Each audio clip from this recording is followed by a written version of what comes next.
नमस्कार दोस्तों, स्वागत है आपका अपने YouTube चैनल सुगा सर क्लासेस में। प्लीज इस चैनल को ज्यादा से ज्यादा सब्सक्राइब करें और अपने दोस्तों में शेयर करें। आज का हमारा टॉपिक है द्विघात समीकरण या क्वाड्रेटिक इक्वेशन। यह टॉपिक यूपी बोर्ड और सीबीएसई में ही है और अत्यंत ही महत्वपूर्ण है। द्विघात समीकरण। द्विघात समीकरण में आपको हल करने की तीनों विधियां पहले ही बताई जा चुकी हैं पहले 3 वीडियो में।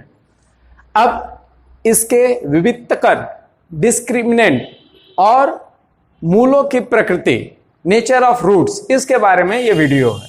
इसके बारे में हम यहां डिस्कस करेंगे। जैसा कि आपको पहले ही बताया गया कि क्वाड्रेटिक इक्वेशन का standard form ax square plus bx plus c equal to 0, और इसमें सिद्धाचार्य का जो फार्मूला बताया गया, quadratic formula, x equal to minus B plus minus under root B square minus 4ac upon 2a, ये इसके हल हैं। मतलब इसको जब हल करोगे तो x की 2 वैल्यू आती है, एक प्लस के सापेक्ष, एक माइनस के सापेक्ष। तो हम इसको 2 रूट ऑफ क्वाड्रेटिक इक्वेशन कहते हैं, द्विघात समीकरण के 2 मूल, जिसको हम अल्फा और बीटा से रिप्रेजेंट भी करते हैं। तो द्विघात समीकरण के जो 2 मूल हैं उसको हम अल्फा और बीटा से रिप्रेजेंट करते दिखाते हैं। अब इसमें एक चीज ये ध्यान देंगे कि जो अंडर रूट के भीतर है क्वाड्रेटिक फार्मूले में बी स्क्वायर माइनस 4ac, इसको ही हम द्विघात समीकरण का विविक्तकर या डिस्क्रिमिनेंट कहते हैं। इसको कैपिटल डी से शो करते हैं, और कैपिटल डी डिस्क्रिमिनेंट या विविक्तकर equal to B square minus 4ac होता है। यह विविक्तकर की वैल्यू है। किसी भी द्विघात समीकरण का विविक्तकर फाइंड आउट करना है तो आप यही फार्मूला अप्लाई करिएगा, d equal to B square minus 4ac। अब जब आप d की वैल्यू इवेल्युएट कर लिए, फाइंड आउट कर लिए, तो इससे हमको क्या मिलेगा, निष्कर्ष, मूलों की प्रकृति के बारे में हमको क्या जानकारी प्राप्त होगी वो जानना है। इफ d इक्वल टू 0, यदि d की वैल्यू 0 है, यहां से देखें आप सूत्र में, तो अगर d की वैल्यू 0 हो गई तो प्लस माइनस कुछ रह ही नहीं जाएगा, तो x की वैल्यू आएगी माइनस बी अपॉन 2a, और x की दोनों वैल्यू इक्वल हो जाएगी। तो ये अकेला एक ऐसा कंडीशन है जिसमें अल्फा इक्वल टू बीटा होगा। मतलब दिए गए द्विघात समीकरण के दोनों मूल वास्तविक होंगे और समान होंगे, बराबर होंगे। तो कब बराबर होंगे? अल्फा इक्वल टू बीटा कब होगा? जब d की वैल्यू 0, अर्थात B square minus 4ac equal to 0 हो, या B square equal to 4ac हो। 0 के पक्षांतर कर देंगे इधर, माइनस 4ac प्लस 4ac हो जाएगा। दूसरा कंडीशन है, if d is greater than 0, अगर विविक्तकर की वैल्यू 0 से बड़ी है, अर्थात धनात्मक है, पॉजिटिव वैल्यू है, तो वहां पर ये अंडर रूट की वैल्यू कुछ ना कुछ आएगी, भले ही वो अपरिमेय संख्या हो, लेकिन वो वास्तविक संख्या होगी। और जब वास्तविक संख्या होगी तो दोनों मूल वास्तविक होंगे और साथ में असमान होंगे, अलग अलग होंगे, बराबर नहीं होंगे। बराबर होने का तो एक ही कंडीशन है कि जब d इक्वल टू 0, तो 2 मूल होंगे और दोनों मूल अलग अलग और वास्तविक होंगे।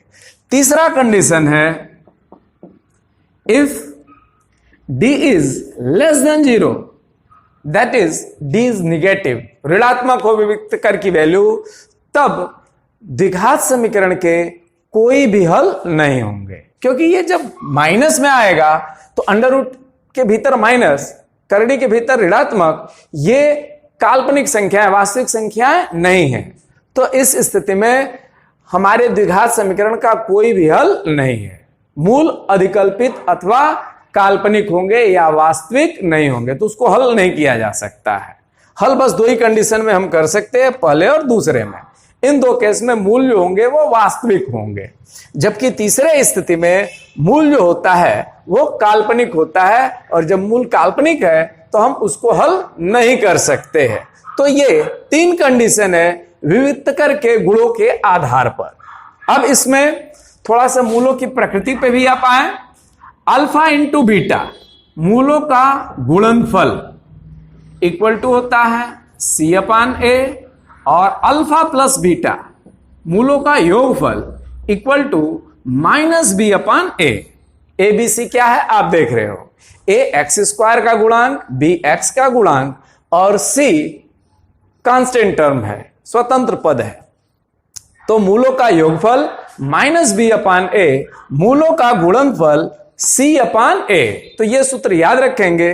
और अगर किसी प्रश्न में आपको मूलों का योगफल और गुणनफल दिया गया हो तो उस आधार पर आप द्विघात समीकरण भी इस तरह से लिख सकते हैं, X square minus alpha plus beta into X plus alpha into beta equal to 0। कैसे? तो अल्फा प्लस बीटा की वैल्यू रख देंगे माइनस B अपान A, ध्यान दें, minus B upon A into X plus C upon A equal to 0। फिर पूरे equation में इसे मल्टीप्लाई कर दीजिए तो आपका स्टैंडर्ड फॉर्म आ गया ax स्क्वायर माइनस, और ये अल्फा प्लस बीटा की value minus B upon A होती है तो minus minus plus B X plus C equal to 0। तो कभी भी द्विघात समीकरण के मूल ज्ञात है, द्विघात समीकरण लिखना है तो उसके लिए ध्यान देंगे एक्स स्क्वायर माइनस मूलों का योगफल इंटू एक्स प्लस मूलों का गुणनफल। तो इस तरह से अगर द्विघात समीकरण दिया हो तो मूलों का योगफल और गुणनफल आप निकाल सकते हैं, और मूलों का गुणनफल और योगफल ज्ञात है तो आप द्विघात समीकरण लिख सकते हैं। इसमें जो मूलों का गुणनफल और योगफल है इसके लिए कई प्रश्न में आपको दिया जाएगा उसको वेरीफाई करने के लिए, सत्यापित करने के लिए। जैसे द्विघात समीकरण हल किया आपने, फिर इन संबंधों को सत्यापित करना है। जैसे एक एग्जांपल में आप देख लें, छोटा सा example, X square plus 5x minus 6 equal to 0। तो इसको हम अगर हल कर रहे हैं गुणनखंड से कि 6 का ऐसा फैक्टराइजेशन करें, ऐसा गुणनखंड कि घटाने पे 5 है तो 6 गुणते 1, ये पहली विधि हम यूज कर रहे हैं। तो प्लस 5 की जगह लिख रहे हैं 6 minus 1 x minus 6 equal to 0, bracket open करेंगे, X square plus 6x minus 6 equal to 0। अब यहां से x कॉमन ले लिया, x प्लस 6, यहां माइनस x का माइनस 1 कॉमन लिया तो x प्लस 6 इक्वल टू 0। अब x प्लस 6 दोनों जगह कॉमन है तो x माइनस 1 इक्वल टू 0। अगर ये 0 है तो x इक्वल टू क्या आएगा? माइनस 6। अगर ये 0 है तो x इक्वल टू प्लस 1। तो हमारे दो मूल ज्ञात हो गए, alpha equal to minus 6, beta equal to 1। तो अब यहां पर जो द्विघात समीकरण के मूल है अल्फा बीटा माइनस 6 और 1 है, इनमें और द्विघात समीकरण के गुणांकों में जो संबंध है उसमें उसको हम वेरीफाई करेंगे। तो a equal to x square का गुणांक 1, b इक्वल टू एक्स का गुणांक 5 और c इक्वल टू माइनस 6। तो आप जानते हो alpha plus beta, alpha plus beta minus 6 plus 1 minus 5, और इसकी वैल्यू होती है माइनस b अपान a। तो माइनस b की वैल्यू 5, माइनस 5 और a की वैल्यू 1, तो दोनों की वैल्यू इक्वल आ गई। इस तरह से alpha plus beta equal to minus b upon a। Alpha into beta मूलों का गुणनफल माइनस 6 इंटू 1, तो माइनस 6 इंटू 1 माइनस 6, और इसकी वैल्यू c अपान a की इक्वल होती है तो c की value minus 6 upon 1 equal to minus 6। तो इस तरह से आप देख रहे हो कि इस द्विघात समीकरण के लिए जो मूलों का योगफल और मूलों का गुणनफल है और जो गुणांक ए बी सी में जो रिलेशन है उसको ये वेरीफाई कर रहा है, संतुष्ट कर रहा है कि alpha plus beta equal to minus B upon A और alpha into beta equal to C upon A. अब एक चीज ये भी ध्यान रखेंगे कि अगर द्विघात समीकरण ज्ञात नहीं है लेकिन उसके मूल अल्फा और बीटा ज्ञात है, तो उस द्विघात समीकरण को हम इवेलुएट कर सकते हैं। सबसे पहले मूलों का योगफल और मूलों का गुणनफल ज्ञात कर लिया जाता है। उसके बाद द्विघात समीकरण ये होगा एक्स स्क्वायर माइनस मूलों का योगफल अर्थात alpha plus beta into X plus मूलों का गुणनफल अर्थात alpha into beta equal to 0। तो इस तरह द्विघात समीकरण के मूल अगर ज्ञात हैं तो उस द्विघात समीकरण को हम लिख सकते हैं। अगर किसी द्विघात समीकरण के मूल 4 और -1 है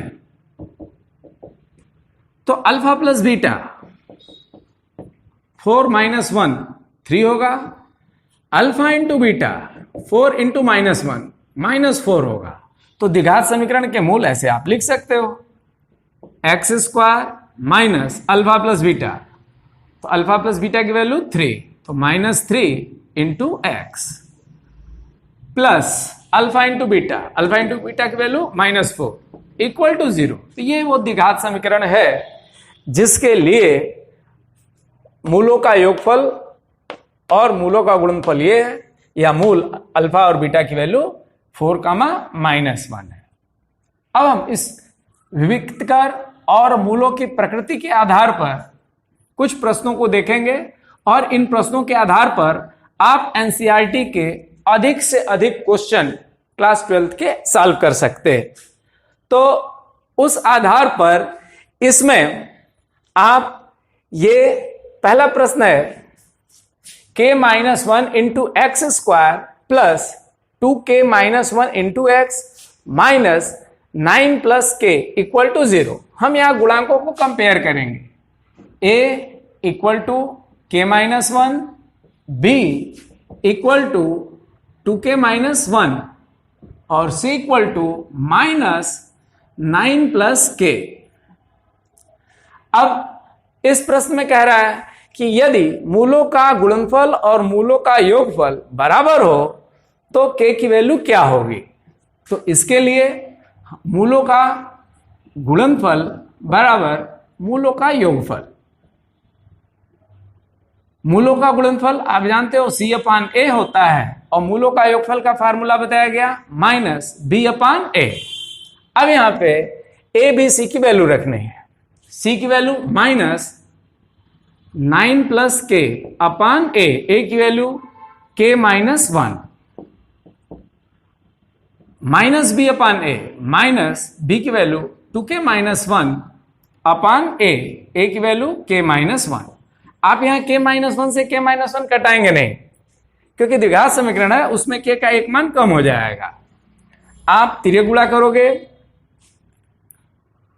9 plus k into k - 1 equal to 2k - 1 into k - 1। तो अब इसको इस पक्ष में ला रहे हैं और गुणनखंड करके k का मान निकाल लेंगे। k - 1 इसको इधर ला रहे हैं तो minus 2k - 1 into k - 1 equal to 0। अब k - 1 कॉमन है, कॉमन लिया, यहां से बचा 9 प्लस k और यहां से माइनस 2k और minus minus plus 1 equal to 0। तो 9 प्लस 1 10 हो जाएगा, 10 plus k minus 2k minus k equal to 0। अगर k - 1 0 है तो k इक्वल टू 1, अगर 10 माइनस k 0 है तो k इक्वल टू 10। तो k के यहां दो संभावित मान है जिसके लिए मूलों का गुणनफल और मूलों का योगफल आपस में बराबर होगा। अब दूसरा प्रश्न पे आते हैं। दूसरे प्रश्न में दिया हुआ है द्विघात समीकरण देकर कि मूलों का योगफल और मूलों का गुणनफल ज्ञात कीजिए। ऐसे प्रश्न में सीधे आप a, b, c की वैल्यू देखेंगे। एक्स स्क्वायर का गुणांक a 5, x का गुणांक b -3 और स्वतंत्र पद c +2। तो a, b, c ज्ञात है, आप जानते हो अल्फा प्लस बीटा, फार्मूला बताया गया -B/A माइनस माइनस +3 a की वैल्यू 5। तो अल्फा प्लस बीटा मूलों का योगफल आ गया 3/5। मूलों का गुणनफल alpha into beta C/A, C की वैल्यू 2, A की वैल्यू 5। तो इस तरह से आप देख रहे हो कि मूलों का योगफल और मूलों का गुणनफल ज्ञात कर लिया गया। तीसरा प्रश्न है 8 - kx - 2x² = 0 के लिए यदि उनके मूल बराबर परंतु विपरीत हो, अर्थात अल्फा = बीटा हो, तो k का मान क्या होगा। यहां पर सबसे पहले इसको हम घात के घटते हुए क्रम में लिखेंगे। 2x² - kx + 8 = 0।